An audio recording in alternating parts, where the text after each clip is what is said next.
Hello and welcome. তোমরা দেখছো JSMS biology.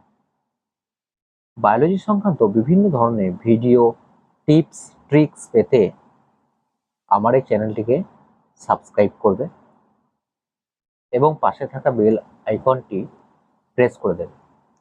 তো আজকে আমরা মেনলি আলোচনা করব যে একটা টপিক, যে টপিকটা পরীক্ষাতে ছাত্রছাত্রীদের নানা রকম গুলিয়ে ফেলে টপিকটার উপর।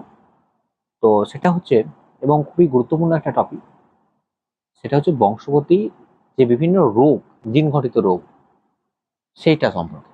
তো এই আশা করি এই ভিডিওটার পরে তোমাদের সেসব কনফিউশন দূর হয়ে যাবে। তো দেখো, বংশগতির যে কয়েকটি জিন ঘটিত রোগ যেগুলো আছে সেগুলো বংশগতি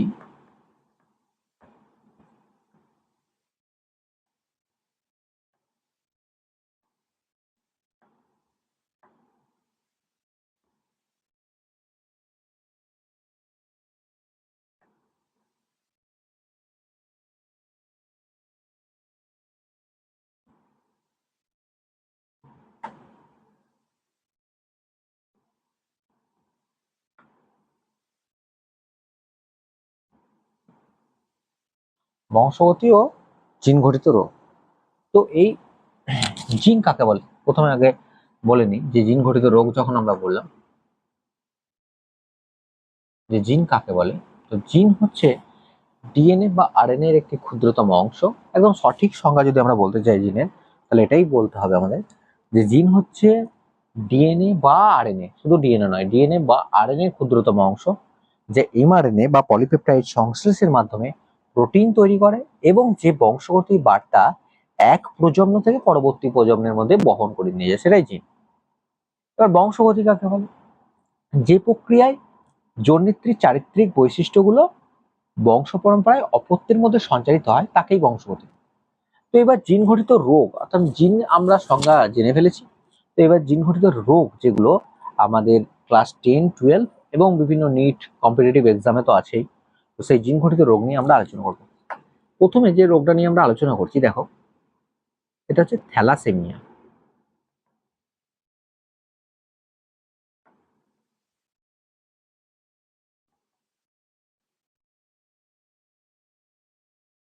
আমরা জানি যে থ্যালাসেমিয়া এমন একটা রোগ, যে রোগে আমাদের রক্তে অক্সিজেন পরিবহন ক্ষমতা কমে যায়, আমাদের হিমোগ্লোবিন সঠিকভাবে তৈরি হয় না এই রোগে।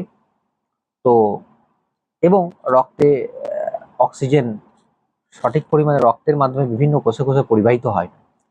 তো হিমোগ্লোবিন সঠিক পরিমাণে তৈরি হওয়ার জন্য দেখো, এটা হচ্ছে আমরা যেটা দেখবো যে একটা হিমোগ্লোবিন তৈরি হওয়ার জন্য দুটো আলফা জিন এবং বা পলিপেপটাইড এবং দুটো বিটা পলিপেপটাইড, আর মাঝখানে হচ্ছে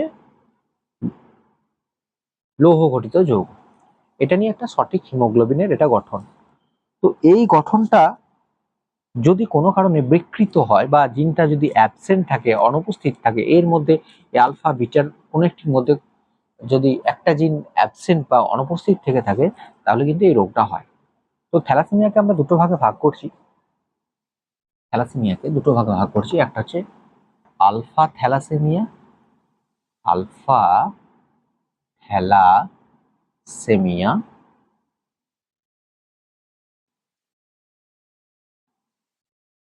এক নম্বর ভাগ। আর 2 নম্বর হচ্ছে বিটা থ্যালাসেমিয়া। বিটা থ্যালাসেমিয়া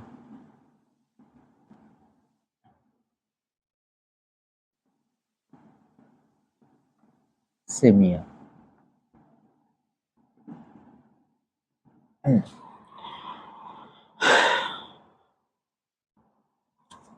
আমি বিটাটা বানান করে লিখে ফেলেছি, তো সিম্বলের দ্বারা আমরা এটা বিটাটা বোঝাবো। দেখো, আলফা থ্যালাসেমিয়া কি কারণে হয়? আমরা জানি যে আমাদের দেহকোষের ক্রোমোজোম সবসময় দুটো করে থাকে, একটা পিতার কাছ থেকে আসে, একটা মাতার কাছ থেকে আসে। তো সেই ক্রোমোজোম, আমরা একটু ক্রোমোজোমটাকে একটু ড্র করব।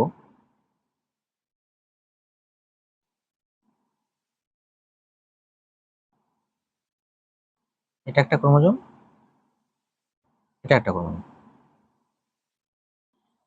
তো দেখো এই যে ক্রোমোজোম গুলো আছে, এই ক্রোমোজোমে এখানে একটা করে মনে করো যে আলফা পলিপেপটাইড, এখানেও ঠিক একটা করে আলফা পলিপেপটাইডের জিন আছে, এরা যেহেতু হোমোলগাস ক্রোমোজোম। তো এই ক্রোমোজোমে মনে করো একটি করে যদি আলফা পলিপেপটাইড মিসিং হয় বা অনুপস্থিত থাকে, তখন যে রোগটা হয় তার প্রভাবে কিন্তু অক্সিজেন কোষে কোষে কম পরিবাহিত হয়, তখন রোগী কিন্তু মৃদু রক্তাল্পতায় ভোগে। এটাকে আমরা কি বলবো? Alpha thalassaemia minor, minor, minor alpha thalassaemia minor. ঠিক আছে, আলফা থ্যালাসেমিয়া মাইনর বলছি। হুম। তো এই রোগে কি হবে? এই রোগে অক্সিজেন কম পরিবাহিত হবে, রোগীকে রক্ত পাল্টাতে হবে। এই পাল্টানোর ফলে অনেক সময় তার কি হয় না, তার অনেক সময় যেটা মানে হয়ে থাকে আর কি, তার হৃৎপিণ্ড, তার অন্ত্রের মধ্যে বা কিডনির মধ্যে অতিরিক্ত হারে লৌহ ঘটিত যৌগ মানে লোহা জমা হতে থাকে, এটা একরকম। পাশাপাশি আমাদের যে অস্থিগুলো বিকৃত হতে পারে, কারণ অস্থিমজ্জা বাড়তে থাকে, প্লীহার আকৃতি পাল্টাতে পারে, এই রোগের ক্ষেত্রে কিন্তু এরকম হতে থাকে। তো আলফা থ্যালাসেমিয়াটা কোন ক্রোমোজোমের জন্য যদি হয় আমরা এখানে বলি, তাহলে দেখো আলফা থ্যালাসেমিয়া আমরা এটা ট্রিক্সের মাধ্যমে মনে রাখবো যে আলফা থ্যালাসেমিয়া কোন ক্রোমোজোমের জন্য হয়ে থাকে। দেখো আলফা, আলফা কে আমরা একটা মানে মজা ছলেও মনে রাখতে পারি, আলফা সালফা, আলফা সালফা, আলফা সালফা, আলফা সালফা করে। আলফা তার মানে 16 নম্বর ক্রোমোজোম, 16 নম্বর ক্রোমোজোম। সালফা দিয়ে আমি 16 মনে রাখলাম। এটা একরকম হতে পারে। আইদার আইদার ধরো তুমি এই আলফাটাকে যদি আমি এইখানে লিখি, দেখো আলফাটাকে যদি আমি এইখানে লিখি, হুম, এইরকম করে লিখি, দেখো এইটা, এই যে এইটা এরকম করে আলফাটা যদি লিখি, তাহলে কি এটা একটা 6-এর মতো দেখতে লাগছে বা 6-এর মতো দেখতে লাগছে। তো এখানে যদি আমি 1 লিখে দিই, তার মানে কি 16, অর্থাৎ 16 নম্বর ক্রোমোজোমের জন্য এটা হয়ে থাকে। ঠিক আছে, 16 নম্বর ক্রোমোজোমের জন্য।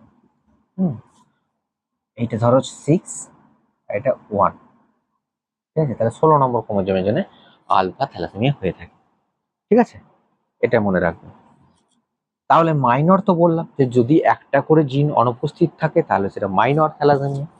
আবার আবার কি বললাম যে কত নম্বর ক্রোমোজোম? Alpha sulpha. তাহলে এবার হচ্ছে যদি একটা করে জিন মিসিং থাকে আলফা পলিপেপটাইডে, তাহলে সেটাকে আমরা বলবো আলফা থ্যালাসেমিয়া মাইনর। আর যদি দুটো করেই জিন অনুপস্থিত থাকে, এখানেও দুটো এখানেও দুটো, তাহলে কিন্তু যে রোগটা হবে তাকে আমরা কি বলবো? Alpha thalassaemia, alpha thalassaemia, thalassaemia,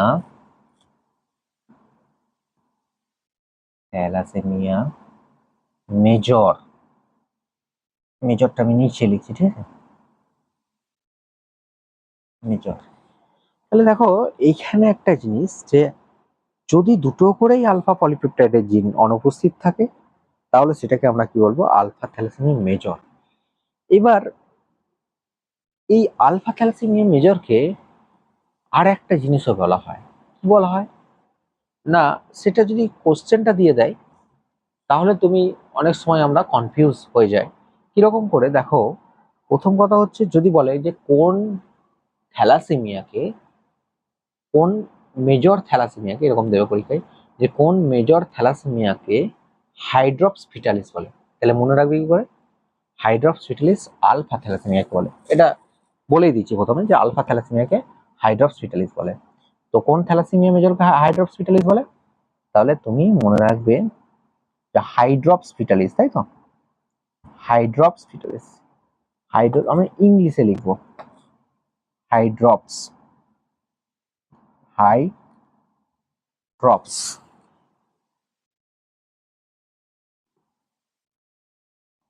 hydrops fetalis,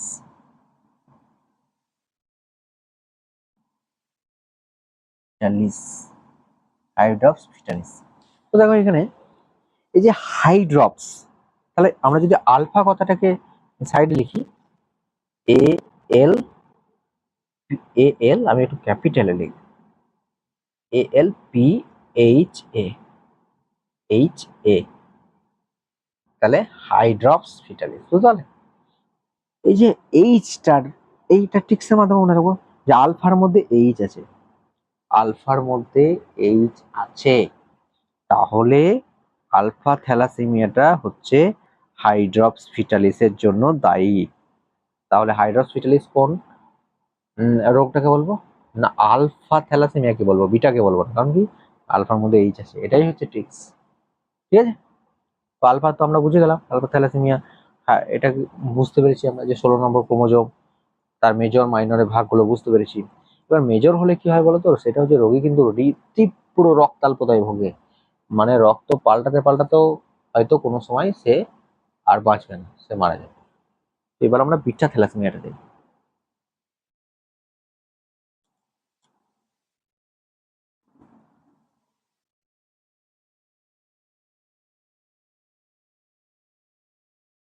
দেখো বিটা থ্যালাসেমিয়া,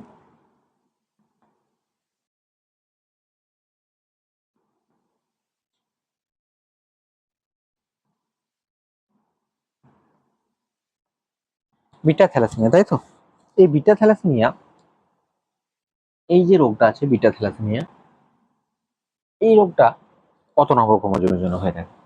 খুব ইজি, আলফার পজিশন 1, বিটা হচ্ছে 2, সেই 2 কে যদি আমরা 1 1 করে লিখি, বিটাকে আমি বলছি 2, তাই তো? তাহলে বিটা 2, তাহলে 1 1 করে লিখবো, 1 1, মাঝখানে প্লাসটা দিলাম না, ঠিক আছে? তাহলে কত? 11 নম্বর ক্রোমোজোম। বুঝতে পারা যাচ্ছে তো? এটাই হচ্ছে ব্যাপার। 1 + 1 মানেই 1, এই 2, 1 + 1, সেখানে আমি প্লাসটা মুছে দিলাম, দিয়ে তাহলে কি হয়ে গেল? 11 নম্বর।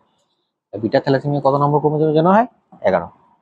2টা বুঝতে পারলে তো? এই যে 2, বিটার পজিশনটা অ্যাকচুয়াল 2, আলফা 1 বিটা 2, তাহলে সেই হিসাবে আমরা মনে রাখছি সেই 2 কে যদি আমরা 1 1 করে লিখি তাহলে 11 হয়ে গেল। তো এই বিটা থ্যালাসেমিয়া 11 নম্বর ক্রোমোজোমে একই রকম ভাবে 11 নম্বর ক্রোমোজোমটা যদি আঁকি, আমি একটু বড় করে আঁকি, ঠিক আছে? বড় করে আঁকি,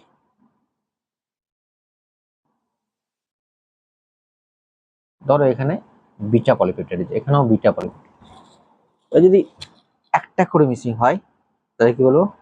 beta thalassaemia minor, beta beta thalassaemia minor, thalassaemia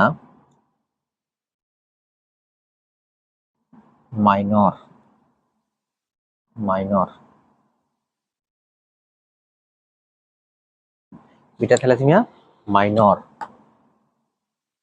আর যদি দুটো করেই মিসিং থাকে, মানে দুটো আলফা এরকম দুটো বিটা বিটা ধরো আছে পলিপেপটাইড, তো দুটোই যদি মিসিং হয়ে যায়, এটাও মিসিং হলো এটাও মিসিং হয়ে গেল দুটোই, তাহলে 4টেই মিসিং আমাদের। তাহলে সেক্ষেত্রে আমরা কি বলবো? সেক্ষেত্রে আমরা যেটা বলবো যে এটাকে আমরা বলবো কি, যে বিটা থ্যালাসেমিয়া মেজর।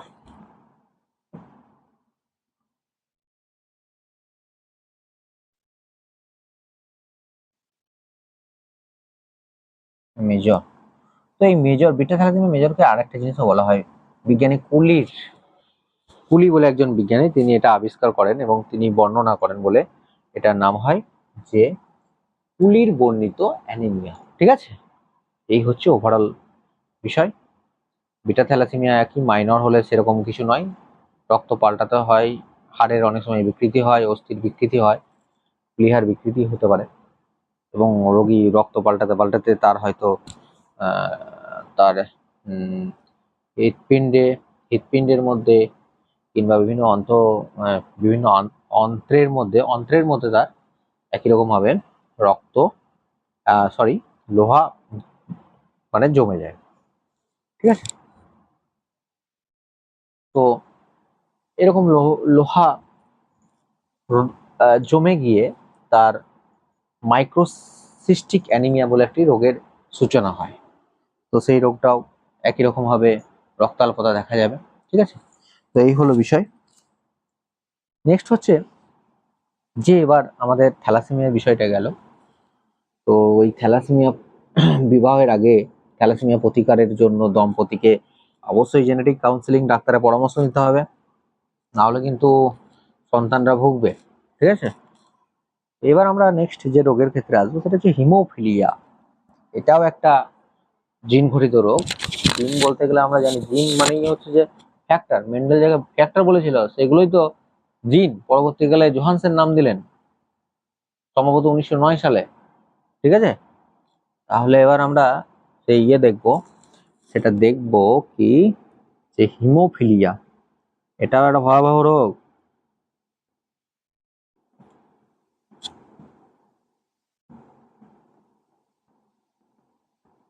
হিমোফিলিয়া, ঠিক আছে, বোঝা যাচ্ছে তো এটা হিমোফিলিয়া। এই হিমোফিলিয়া কি করে, কি রোগটা কি, কি করেই বা হয়? প্রথম কথা হচ্ছে যে রক্ত আমাদের, দেখো যে কেটে যাওয়া জায়গা, ছিঁড়ে যাওয়া জায়গা, এগুলো থেকে রক্ত আমাদের বেরোতে থাকে একটা নির্দিষ্ট টাইম মাপি বেরো, সেটাকে বলা হয় ব্লিডিং টাইম। হ্যাঁ, সেটা ওই মোটামুটি 5 মিনিটের মধ্যে যা হবে ব্লিডিং টাইম, বেরোতে থাকবে রক্তটা। আর 3 থেকে 8 মিনিটের মধ্যে রক্তটা কিন্তু জমাট বাঁধে। এবার ক্লটিং টাইম, এটাকে আমি ক্লটিং টাইম বলছি।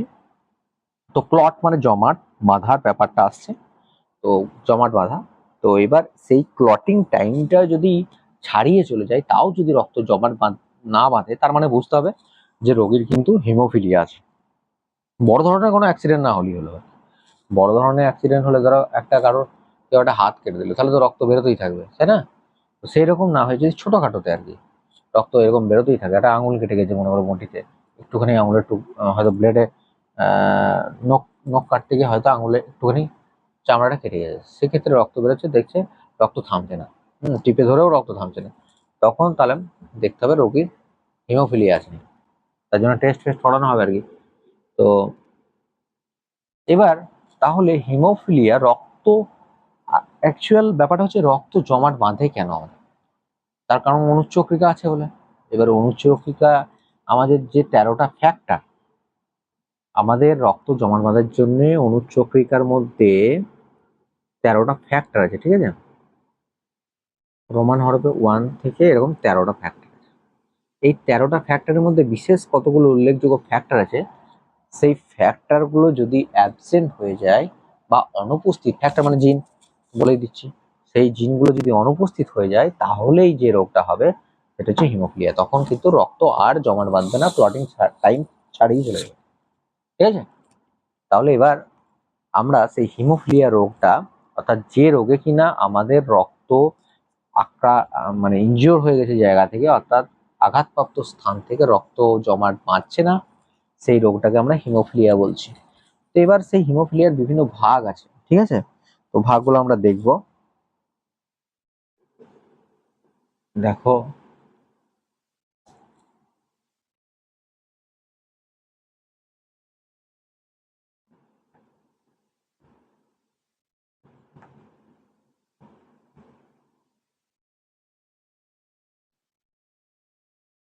এটা এক প্রকার, এটা মানে আমাদের 3টি হিমোফিলিয়া, মানে মেনলি 3 ধরনের হিমোফিলিয়া আছে, এ, বি আর সি। ঠিক আছে, হিমোফিলিয়া এটা কি, প্রথমে আমরা 1 নম্বরে এর কথায় আসছি। হিমোফিলিয়া এ, হিমোফিলিয়া এ। 2 নম্বরে আসছি হিমোফিলিয়া বি, হিমোফিলিয়া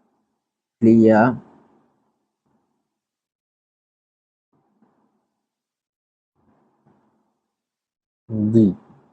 আর সিটা একটু পরে বর্ণনা করছি, কারণ এই দুটোকে আমি একটু ডিফারেন্স টাইপের করবো। ঠিক আছে, হিমোফিলি এ, এটা কি কারণে হয়?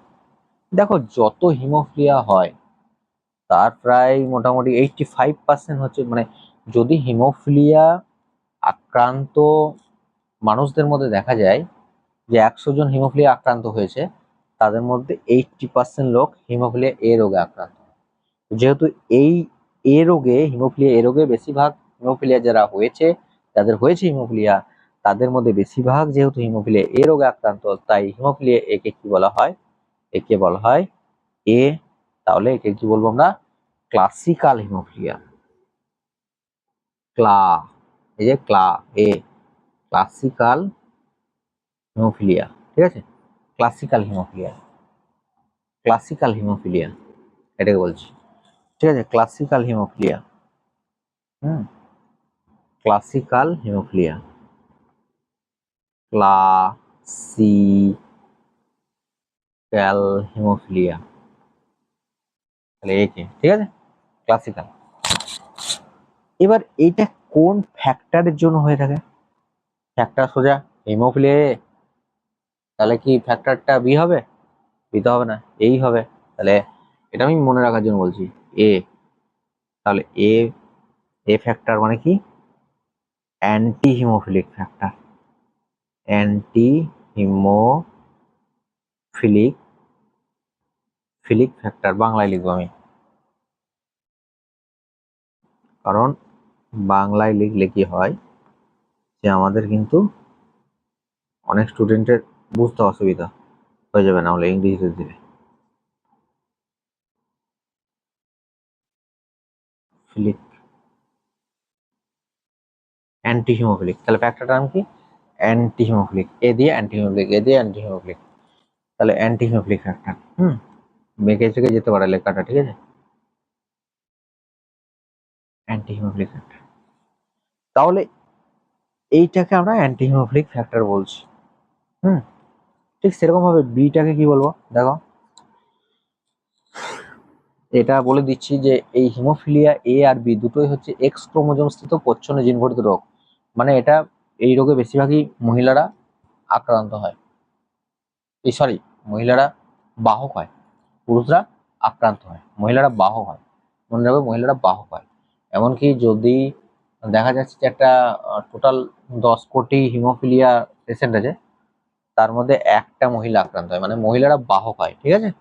একদম মনে রাখবে যে মহিলারা বাহক, মহিলারা কিন্তু আক্রান্ত হওয়ার সম্ভাবনা খুব কম। যদি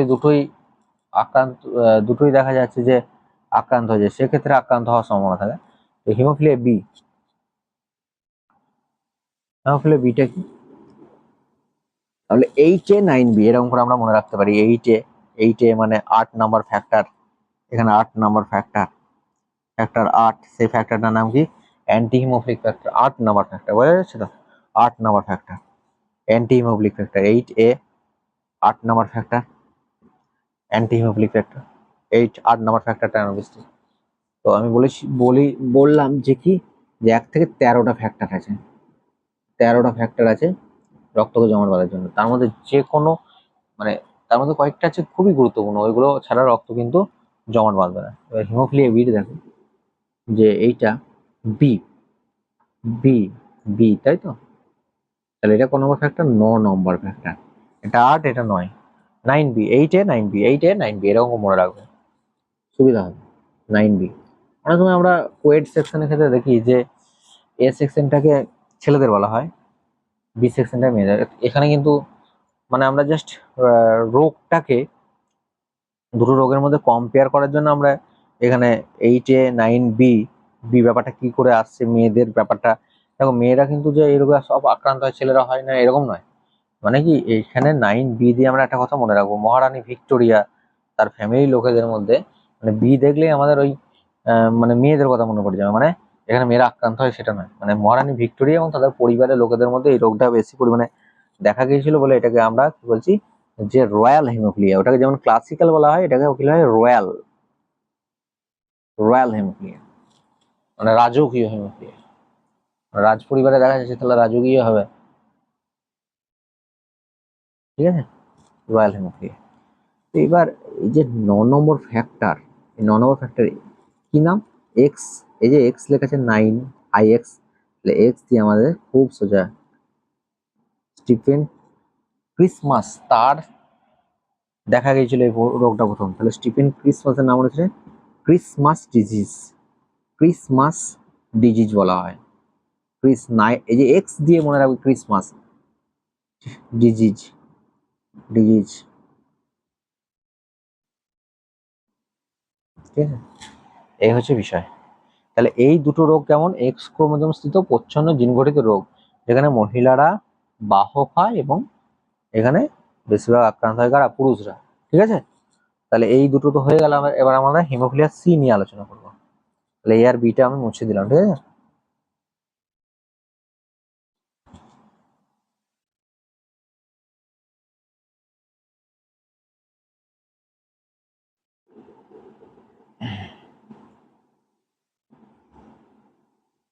এখানে আমি ফ্যাক্টরটা মুছে দিয়ে সি লিখে দিচ্ছি। হিমোফিলিয়া সি রোগটা কিন্তু একরকম রোগ, যে রোগটা হয়ে থাকে আমাদের ওখানে এই 8 নম্বর ফ্যাক্টর 9 নম্বর ফ্যাক্টরের কথা বললাম আমরা, এখানে হচ্ছে ফ্যাক্টর নাম্বার কত, 11, এবং এটা কিন্তু অটোজম, 4 নম্বর অটোজম, 4 নম্বর অটোজম, এবং 35 মোটামুটি অঞ্চলে এরকম হয়ে থাকে।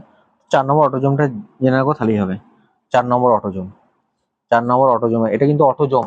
আগে দুটো ছিল কি এক্স ক্রোমোজোম স্থিত প্রচ্ছন্ন জিন গঠিত রোগ, এটা অটোজমের কারণে হয়। 4 নম্বর অটোজম মনে রাখবে, 4 নম্বর অটোজম, 4 নম্বর অটোজম।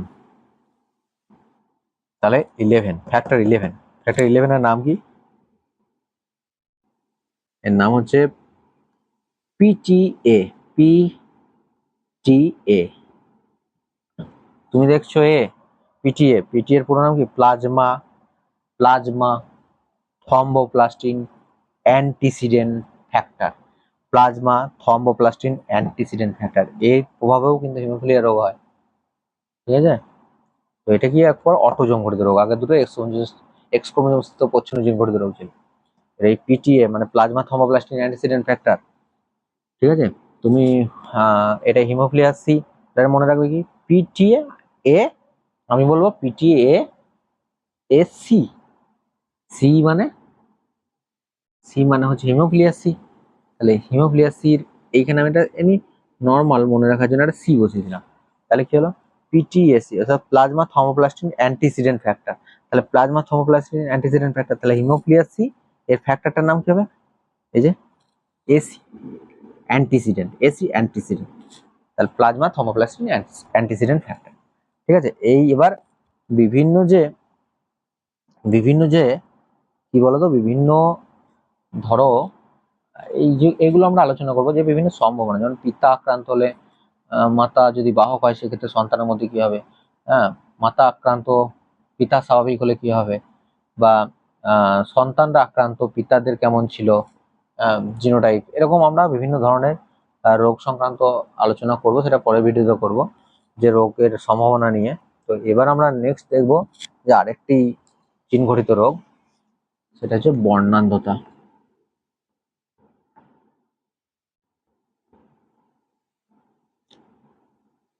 বর্ণান্ধতা বা কালার ব্লাইন্ডনেস, আমরা জানি কালার ব্লাইন্ডনেস,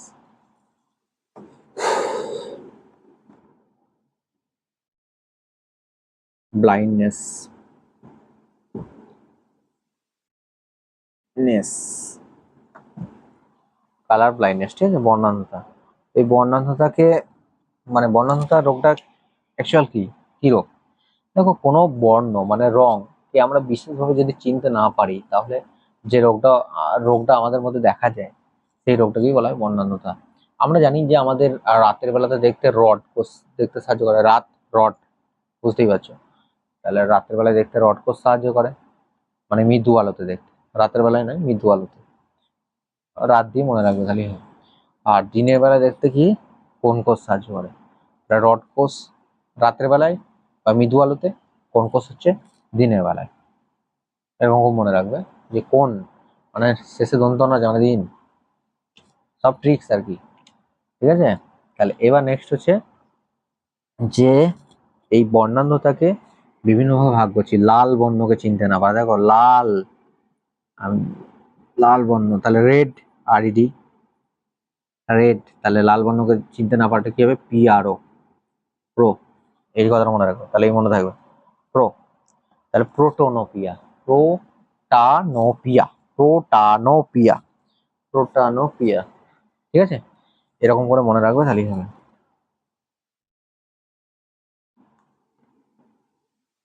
প্রোটা, তাহলে পিয়ারো, প্রোটানোপিয়া, প্রোটানোপিয়া, লাল বর্ণ চিনতে না পারে। ঠিক আছে, লাল বর্ণকে যদি কেউ চিনতে না পারে, কোনো একটা মনে করো অনেক সময় কি দেখানো হয়, সেই একটা গোল দেখানো হয়, সেখানে অনেকগুলো রং থাকে, তাই তো? লাল বর্ণটাকে যদি কেউ চিনতে না পারে, লালটার বদলে সে যদি বলে ওটা লাল নয়, ওটা অরেঞ্জ, বা সে যদি বলে ওটা পিঙ্ক কালার, তার মানে তার বর্ণান্ধতা আছে, লাল বর্ণান্ধতা আছে। ঠিক আছে, লাল বর্ণ কি বলবো? প্রোটানোপিয়া। নেক্সট আমরা আসছি 2 নম্বর হচ্ছে নীল বর্ণ।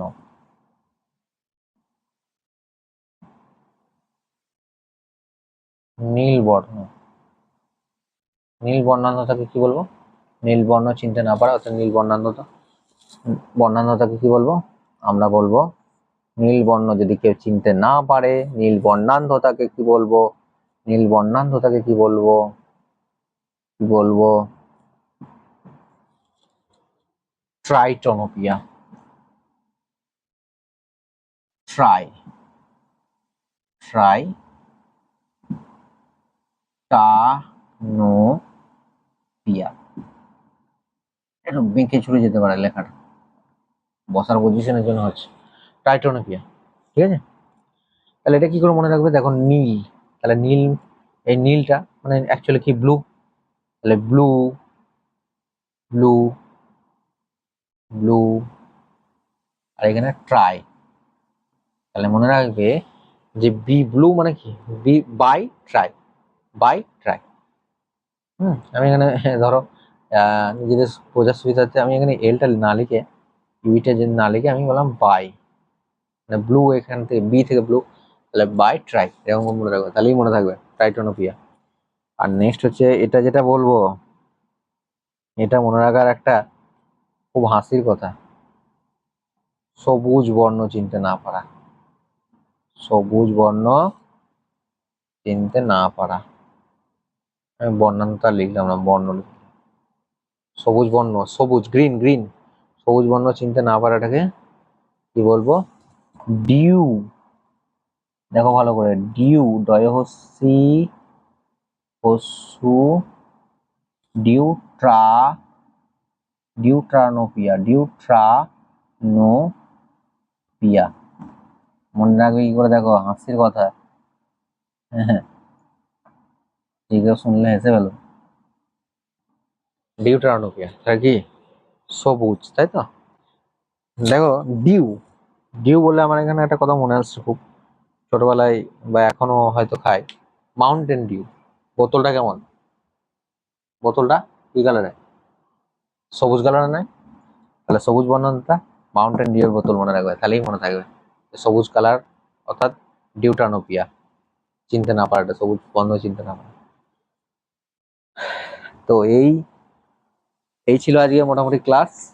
কেমন বুঝতে পারলে কমেন্ট করে জানাবে, বুঝতে না পারলেও জানাবে, আমি রিপ্লাই করে দেবো। ঠিক আছে, তো এই হচ্ছে বিষয়। আজকে ছিল এই পর্যন্ত, পরবর্তী আবার দেখা হবে নেক্সট ভিডিওতে, সেখানে নানা রকম সম্ভাবনা নিয়ে আলোচনা করব। ঠিক আছে।